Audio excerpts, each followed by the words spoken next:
درې ځایه په قرآن شریف کې الله جل شانه هغه څوک چې د خپلو قریبانو سره قرابت نه پالي، خپلولي نه پالي، درې ځایه په قرآن شریف کې الله جل شانه هغه جهنمي ملعون ګرځولی او بللی دي. د قرآن شریف په اوله سپاره کې سورة البقره ده. په سورة البقره کې الله جل شانه د قرآن شریف اهمیت بیانوي. یضل به کثیرا ویهدی به کثیرا.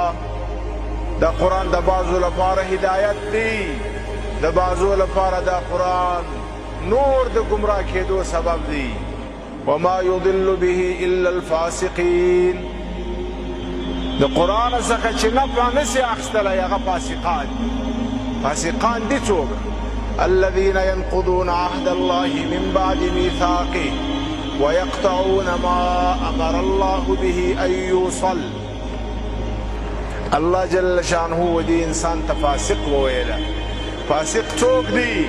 فاسق هغه څوک دی چې د خپل رب جل شانه سره کړې وعده د ایمان او د دین په شکل باندې دا هم قطع کړل، خپل هغه دیني ذمہواری یې نه کړه پوره، د الله جل شانه احکام یې نه کړه پوره. ویقطعون ما امر الله به ان یوصل.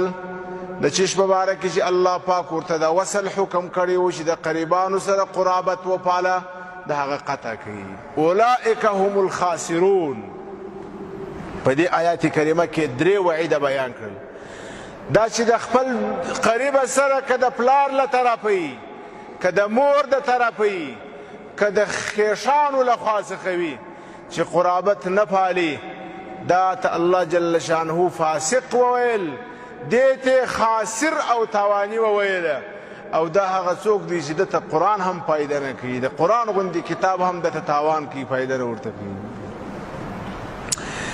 بل ځای کې الله جل شانه فرمایي والذين يقطعون ما امر الله به ان يوصل ويفسدون في الارض. هغه کسان چې د الله جل شانه له خوا ورته امر سوی دی چې قرابت وپالي، دی یې نه پالي او فساد کوي په ځمکه کې. اولئک لهم اللعنه.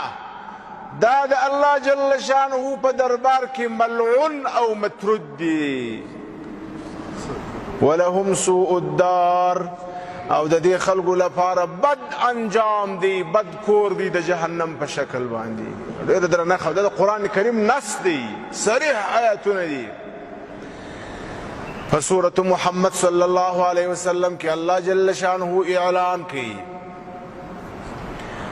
فهل عصیتم ان تولیتم ان تفسدوا في الارض وتقطعوا ارحامكم. اولئك الذين لعنهم الله فاصمهم واعمى ابصارهم. الله جل شانه اے بندگانو زما دا هم کیږي چې بعضې خلکو ته زه قدرت ورکم، طاقت ورکم، مال ورکم، دولت ورکم، دی د دې په نتیجه کې څه وکړي؟ فساد شروع کړي او قطع رحمي شروع کړي. دعا د خپل قرابت پالل نه کوي بلکې قرابت قطع کوي. الله جل شانه د دې ځای کې د آیات کریمه کې ودغه کسانو ته درې وعیده بیان کړي.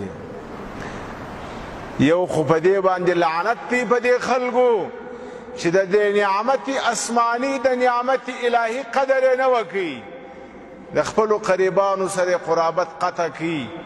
لعنت دی پر دې باندې. یاو فاصمهم واعمى ابصارهم.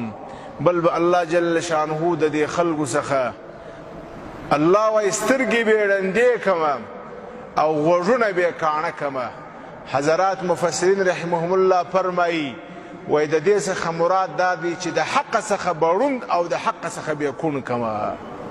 بیا به نه حق ویني، بیا به نه د حق د اورېدلو استعداد پکې وي، دا به ختم کړم. دا څوک چې قرابت نه پالي.